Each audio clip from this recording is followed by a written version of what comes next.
Señoras, señores, amigos e amigas, moi boa noite, saúdos desde Arribadomia, os estudios centrais de Canarias Baixas. Empezamos unha nova edición do programa Falemos. Estaremos analizando con Xaquín Robido toda a situación e todas as reivindicacións que plantexa a plataforma en defensa da ría de Arousa, a oposición a Altri e a outros moitos temas, as dificultades que está atravesando o sector do marisqueo. Estaremos analizando a política municipal e casi non, son 9 anos, iba a decir casi 10 anos de fusión do Concello de Cerdedo Cotobade co seu alcalde, con Jorge Cubela, que ademais é diputado provincial, e como lle afecta, como se vive nun concello destes fusionados 9 anos despois. E abrimos este turno de análisis e de entrevista e de profundidade co director de Turismo de Galicia, Xosé Manuel Merelles. Moi boa noite, benvido, como estamos? Boa noite, moi ben. Bueno, protagonista de Fitur, entraremos alá, iremos alá, pero estamos nunha data de que estamos a un aniversario das eleccións autonómicas aquí en Galicia, o ano pasado, en febreiro 18, eleccións autonómicas. Que recorda vostede, que recordo lle ven agora así en fresco á mente deste dato e deste feito? Pois recordos moi gratos, porque eu fui un candidato nas listas do Partido Popular pola provincia de Ourense, e a verdad que era a miña primeira experiencia como candidato nun partido político, e teño que decir que foi unha experiencia maravillosa. Foron 15 días de campaña duros, pero ao final pagaron a pena, e o Partido Popular logrou esa maioría absoluta que lle permite a Alfonso Rueda gobernar con toda a tranquilidade do mundo. Claro, e Ourense respondeu, non? Desde logo, sí, non cabía dúbida, e Ourense respondeu, sí, señor. Bueno, e dentro deste panorama político que estamos vivindo a nivel Madrid, a nivel Estado, co fiscal xeral do Estado, con a corrupción que hai agora mismo, que, lóxicamente, eu entendo que isto perxudica a imaxe de país de España. Isto, para o director xeral de Turismo, lle preocupa pola imaxe que podamos dar e os efectos colaterales, ou como está a chamar agora, estas cousas teñan incidencia no turismo? Desde logo que sí, o turismo é unha actividade moi sensible. Eu sempre digo que o turismo sufre moito do efecto mariposa. Unha mariposa aletea nos Estados Unidos e aquí pode ser un vendaval. Desde logo, calquera imaxe que non sexa positiva, que poda transmitir o Estado, pois sí que pode prexudicar ao turismo. E eu así o poden observar. Hai apenas uns días, menos dunha semana, estábamos en Roma, en Italia, un irmanamento do camiño de Santiago, que había Francíxena, e sí que escoitaba opinións de como estaba a política en España, sí, non eran opinións moi positivas, non? Claro. Todo isto é negativo porque, lóxicamente, afecta ás institucións por encima das persoas, non? Que están nos cargos e de todo isto. Desde logo que sí, a imaxe dun país que é un país democrático e que ten que potenciar, sendo o país líder en atracción turística e en visitantes, pois debe transmitir unha imaxe máis positiva, desde logo. A semana pasada en Italia, na Lazio, na rexión da Lazio, agora falamos dela, pero hai 2 semanas estaba en Fitur. Fitur é moi importante, é unha aposta da Xunta de Galicia e de Turismo de Galicia desde hai moitos anos, da semana do 22 ao 26 de xaneiro, programa institucional 47 representacións de destinos de Galicia. Me gustaría que fixera, pasados xa 15 días, esa reflexión ou ese análisis ou ese balance de que o que representa Fitur, pero tamén cos datos que hoxe pode ter, digamos, que máis ou menos xa coa digestión feita. Sí, vamos, si nos referimos a esta última edición de Fitur, pois o balance non pode ser máis positivo. Nós que temos unha tradición de máis de 25 anos asistindo a esta feira, eu podo decir que foi unha das edicións nas que máis público profesional se poido ver, e tamén nun momento no que por decirlo así, de algún xeito coloquial, máis alegría se ve entre o empresariado e tamén entre as institucións. Todo apunta a que o ano 2025, tendo en conta o que se viu ali, o que se viviu en Fitur, vai a ser un bo ano turístico, o gallá mellor que este, que foi o mellor ano turístico da historia de Galicia.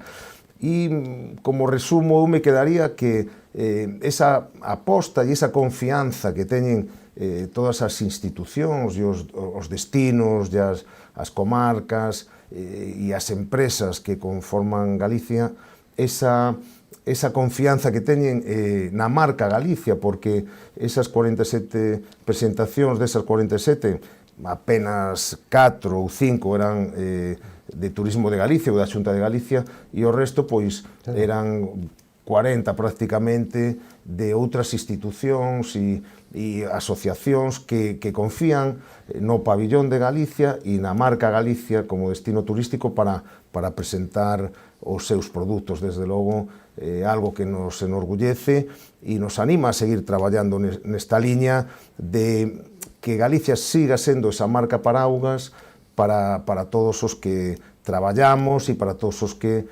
potenciamos, promocionamos e creamos oferta turística na comunidade galega. E máis que nunca en Galicia calidade, non? Sí, tamén, a marca Galicia Calidade agora está dentro do paraugas da Axencia Turismo de Galicia, e temos moi bons proxectos que en breve se poderán coñecer arredor desta maravillosa marca que tanto se coñece fora e tanto se coñece por o ben que facemos as cousas aos galegos, e que mellor selo que Galicia Calidade para seguir traballando neste eido. E animar, lóxicamente, a que a xente veña a conocernos, que disfrute desta terra, que disfrute da vida que temos estas xentes que vivimos por aquí, non?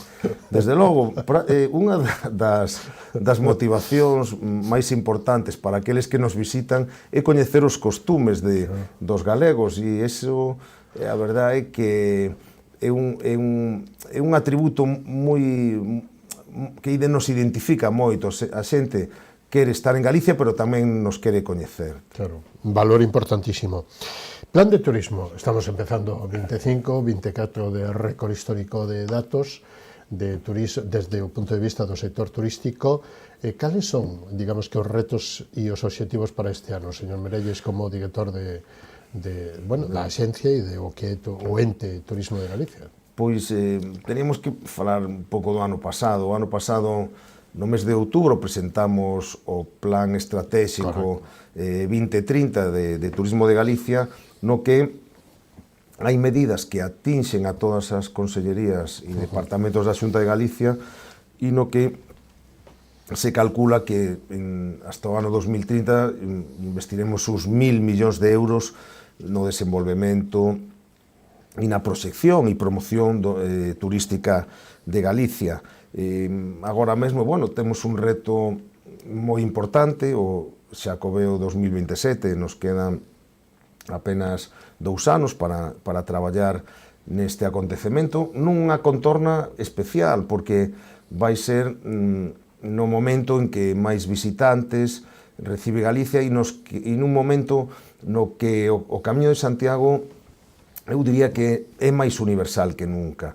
Nunca chegaron a Santiago de Compostela tantos peregrinos, casi 500.000 que recibiron a Compostela, pero nós temos monitorizados outros 250.000 que non a recibiron. Estamos falando o millor de 750 ou 800.000 peregrinos que fixeron o Camiño de Santiago o ano pasado. Xestionar toda esta afluenza de público, pois, é un dos retos que temos aquí, e precisamente dentro dese plan pois hai algunhas medidas que nos levan pois a tratar de que a actividade turística sexa cada vez máis compatible coa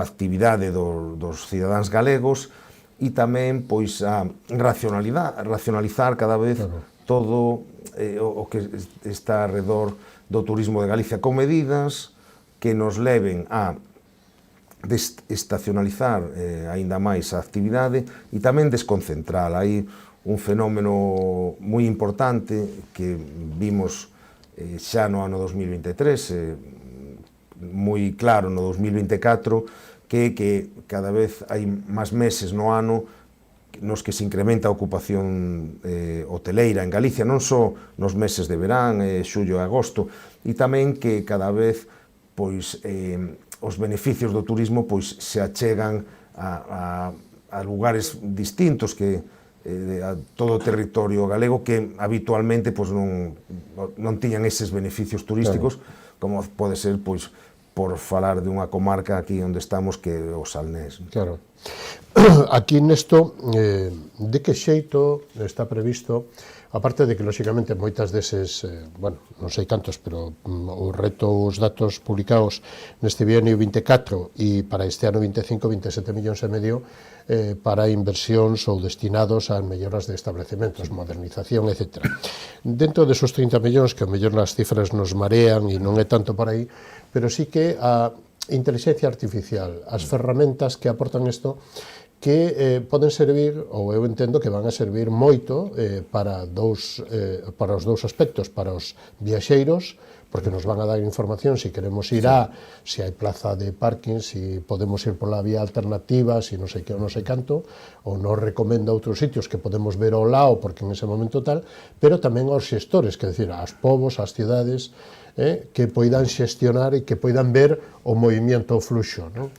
De que xeito isto vai e está previsto que axude ao sector? Sí, desde logo, nos temos unha liña de apoio ao desenvolvemento do sector en cuanto a competencias digitais e unha acción formativa que vamos a levar a cabo este ano, concretamente xa vamos a empezar a dar os cursos desde o Centro Superior de Hostelería, tamén en colaboración coa Dirección Xeral de Emprego, eso por un lado, hacia os traballadores e os empresarios do sector, pero tamén desde internamente nos vamos a modificar a nosa páxina web e todos os procesos relacionados coa relación entre a Administración, a Axencia de Turismo de Galicia e os empresarios e tamén os cidadáns. E nestes procesos pois xa estamos introducindo a inteligencia artificial en dúas direccións. Por un lado, entre a Administración Autonómica e os propios empresarios e os cidadáns, e, por outro lado, internamente, hacia o público final, pois modernizando a nosa web e introducindo pois procesos que seguro que nos van a beneficiar e cada vez nos van a facer un destino pois moito máis digitalizado, desde logo. Claro, pero incluso dende o punto de vista dos visitantes, se nós queremos ir a Roma ou queremos ir a Vigo en fin de ano, sabemos que vai haber moita xente. Entonces, o que si podemos ir noutro momento, a información de que sabemos que vai haber eventos ou un evento extra deportivo, non vamos a ter hoteles, non vamos a non sei que, quero dicir que toda a información anticipada, eso axuda ao viaxeiro e axuda tamén ás propias cidades e aos propios xestores, tanto administrativos ou públicos como privados, non? Claro, desde logo, do que se trata... O manexo da información, non? Do que se trata de que a actividade sexa cada vez máis estea cada vez máis racionalizada e que cada vez, pois, bueno, sexa pois máis útil esa información que... E axudará tamén a desestacionalizar, non? Que non vayamos todos o mesmo día. Desde logo, e tamén se trata de ter unha oferta complementaria, pois eu diría que permanente, ao longo de todo o ano. Esa combinación, un destino cada vez máis digitalizado, con unha oferta complementaria cada vez máis extendida ao longo dos meses do ano, e con un sector con unha formación máis sólida e con uns servizos de calidade, o que nos vai facer que cada vez sexamos un destino pois máis consolidado e mellor visto por aqueles que nos visitan. Precisamente con estas premisas e coas que estamos traballando pois para ese destino Galicia do futuro.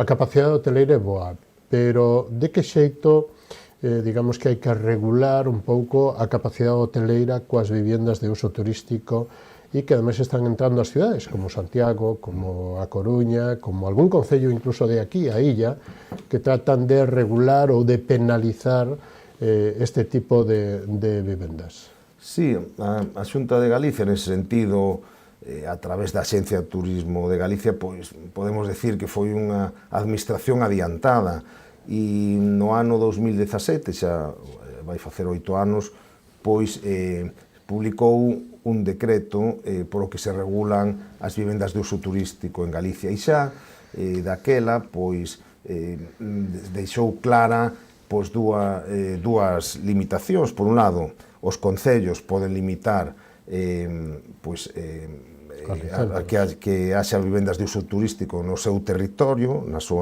coa súa competencia en urbanismo, e tamén pois as comunidades de veciños, non? Que son as dúas entidades que poden pois limitar, por un lado, o conxunto dos propietarios dun edificio, e por outro, quen ten as competencias de urbanismo no seu territorio, e así se está facendo. Santiago ten unha ordenanza, modificou o Plan Xeral de Ordenación Urbana e ten unha ordenanza que regula as vivendas de uso turístico, que xa está en funcionamento. A Coruña penso que aprobou o pleno recentemente, en Pontevedra tamén hai modificacións do Pexón, e hai en outros municipios quizás máis pequenos, en habitantes, que tamén teñen regulacións. Entón, bueno, esa posibilidade está aí, e bueno, algúns concellos pois xa están exercendo. Hai que dicir que, bueno, que as vivendas de uso turístico son aloxamentos turísticos legais e que teñen as súas condicións, e que, bueno, tamén pois están servindo a acoller esa demanda que bueno, que ven incrementándose pois desde os anos de pandemia. Antes da pandemia estábamos elucubrando por recuperar os 5 millóns de turistas que tiñamos no ano 2019, e pois estamos no 2024 con máis de 8 millóns, non? A verdade que é algo pois moi positivo.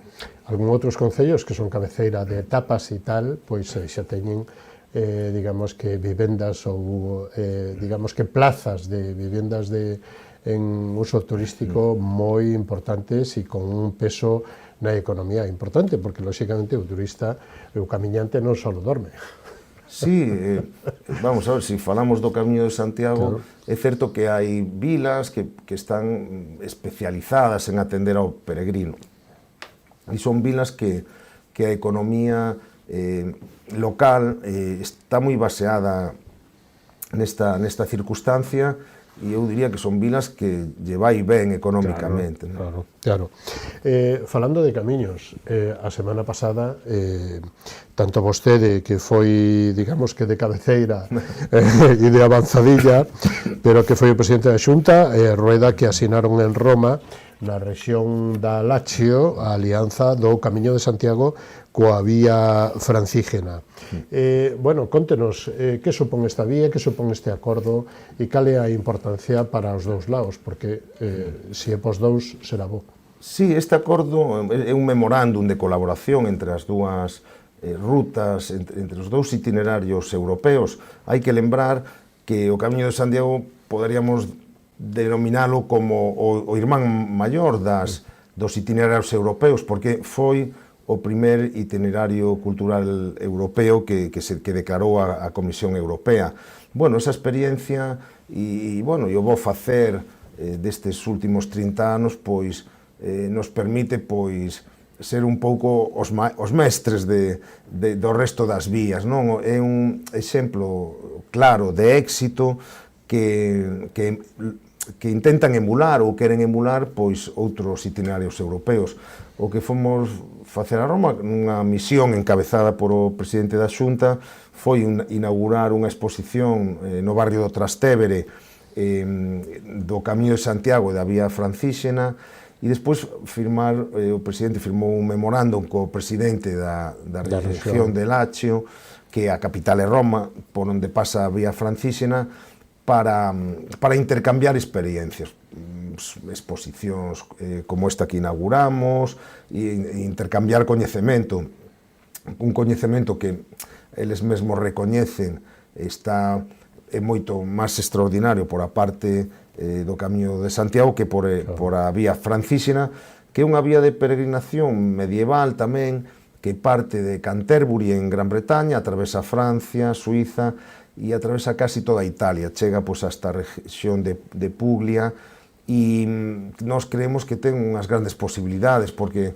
ten bastantes semellanzas co Camiño de Santiago, pero desde logo esa potencia que ten o Camiño desde o século IX, o Camiño de Santiago como meta de peregrinaxe xunto a Roma e Xerusalén, pois dá un peso específico que a vía francísena aínda non o ten, pero a verdade que foi moi emotivo ver como todas as persoas que interviñeron nesta asignatura, de turismo, o presidente da rexión valorando e poñendo en valor a Galicia e o traballo que se está facendo. É moi emotivo, e estaba tamén un cardenal o encargado da evangelización e tamén do marketing do Vaticano, que falou maravillas do Camiño de Santiago. Había un secretario de Estado e había 3 embaixadores, entre eles o de Italia en Madrid, que se desplazou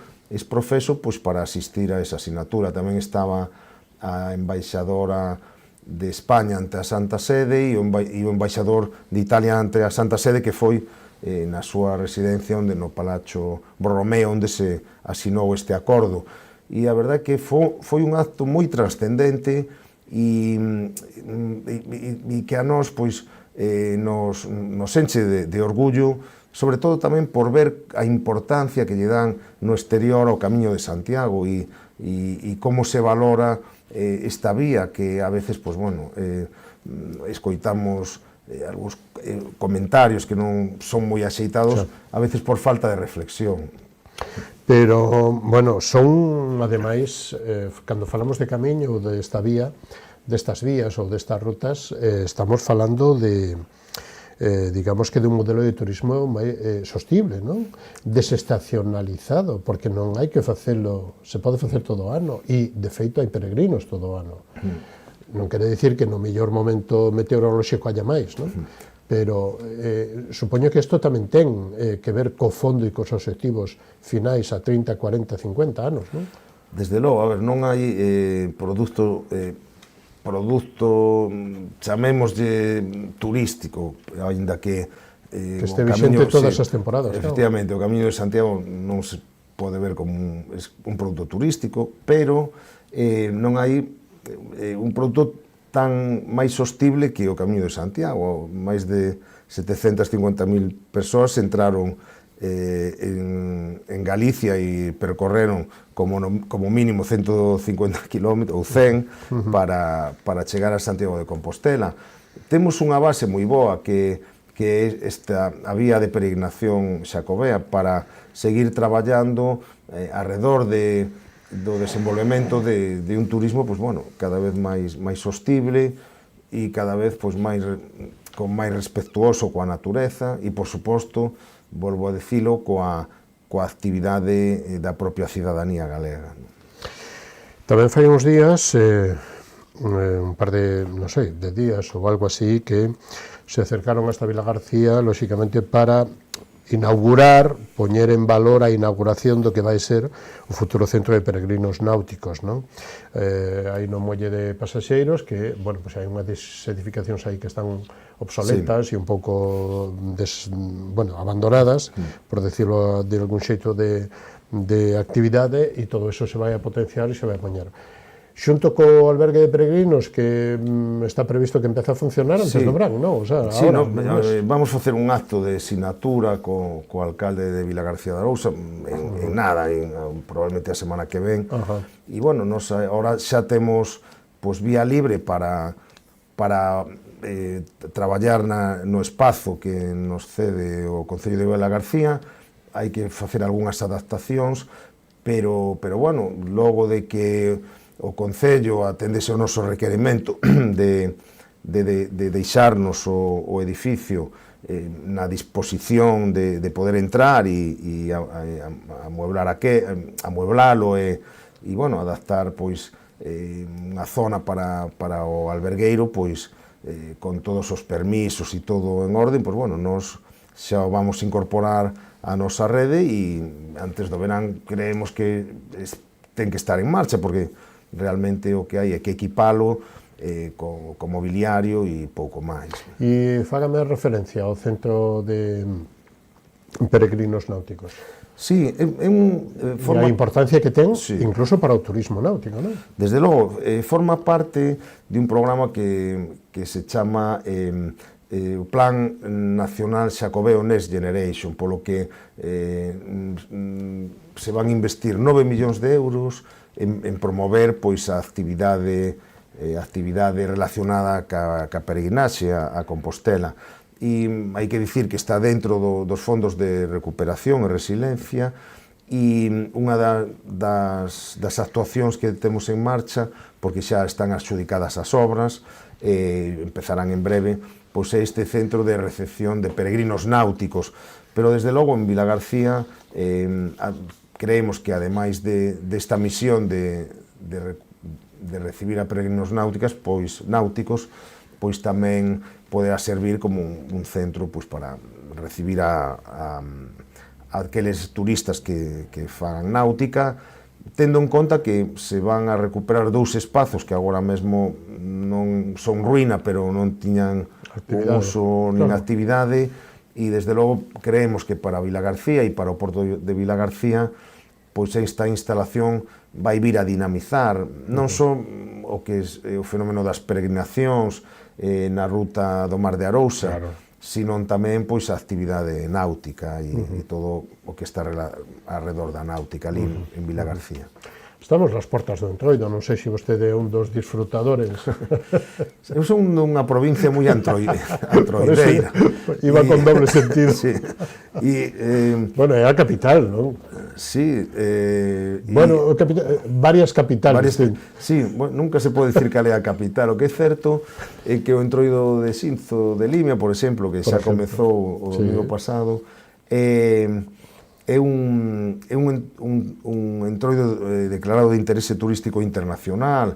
Os de Verín e os de Laza son, o de Verín é nacional, o de Laza de interese turístico galego, e eses entroidos da montaña, de Viana do Bolo, Manzaneda ou Vilariño, Maceda tamén, pois fan unha conxunción perfecta para estes días pois gozar dunha das festas máis tradicionais de Galicia, e penso que na provincia de Ourense sí se concentran pois mostras moi importantes e que eu recomendo desde aquí a que aqueles que non se achegaran nunca a un entorno tradicional pois que o fagan e que se mezclen e que gocen con toda a actividade lúdica que hai ali. Teña en conta, señor Merelles, que aquí casi lle ven desde Lalín, casi nos ven desde en Lalín, entonces teña cuidado.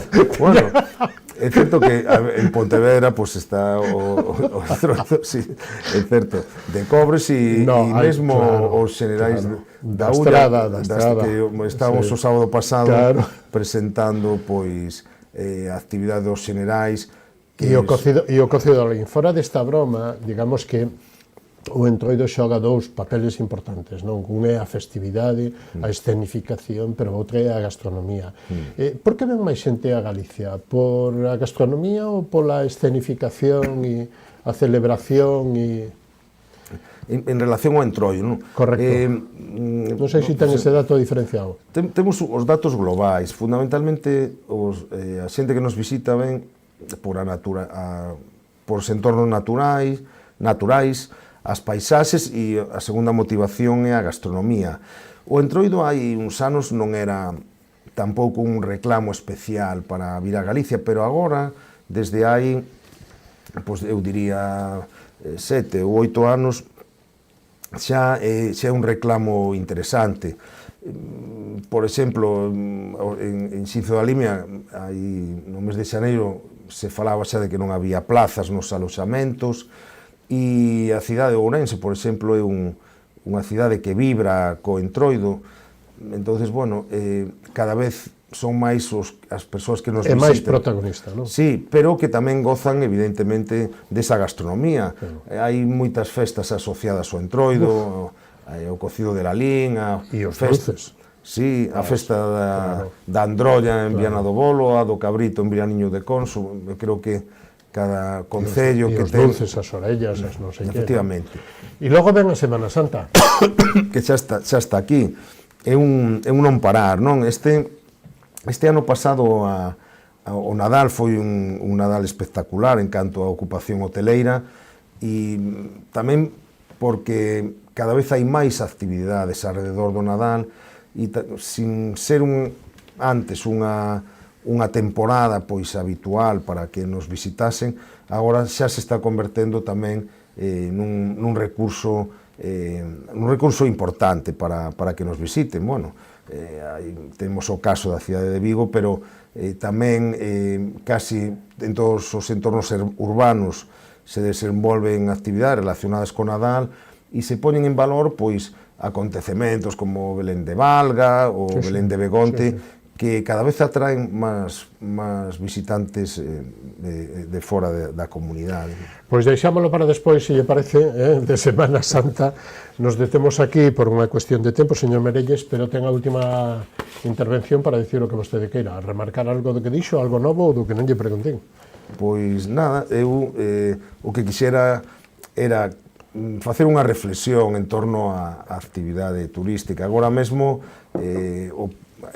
o turismo supón máis de un 10% do PIB de Galicia e os datos nos dicen que vai seguir medrando. O PIB galego no 2024 vai medrar como a media de todas as comunidades españolas, pero no 2025 vai medrar por riba da media. Eso é evidentemente gracias á actividade do turismo e gracias pois tamén a eses 2 millóns de visitantes estranxeiros que tivemos o ano pasado, que supoñen un 30% de todos os visitantes do conxunto. Eu o que pediría é unha reflexión de todos arredor da importancia que ten o turismo, que é unha actividade que debemos mimar e todos debemos traballar para que sea cada vez máis racional, pero non podemos falar mal do turismo sin facer unha previa reflexión e ver que o turismo pois é unha actividade da que vive moita xente en Galicia e que axuda tamén a moitas empresas. E totalmente complementaria desde o meu punto de vista co resto de actividades que temos. Desde logo. E xa sabe que o clúster valora todo o sector e eleva o PIB por case o 20% aproximadamente. Sí, esa é unha, e xa remato, é algo no que estamos traballando en Turismo de Galicia, en colaboración co Instituto Galego de Estatística, estamos traballando na elaboración da conta satélite. Esa conta nos vai permitir saber e determinar que sectores se benefician e como o turismo influe dun xeito máis obxectivo na economía do país. Que ao final ven sendo todo Galicia calidade, e a Galicia calidade é o viño e a pataca e a horta e a carne, o peixe. Desde logo que sí, e a calidade das persoas e dos galegos, das galegas. Eso é o máis importante, sin eso non hai nada. Señor Merelles, un placer contar con vostede nesta edición de Falemos. Hasta unha vindeira ocasión, moitos éxitos que serán vos para Galicia. Vale, o noso éxito será o éxito de Galicia, desde logo. Por eso. Moitísimas gracias, moi boa noite. Grazas, boa noite. Nos vamos a Policiae, damandos copatrocinadores ou patrocinadoras, recibimos a Jorge Cubela, alcalde de Cerdedo Cotobade, un dos concellos dos primeiros fusionados, dos pouquiños que todavía hai a día de hoxe, pero que xa van a las 9 anos, así que non o perdan. Hasta dentro de un instantiño.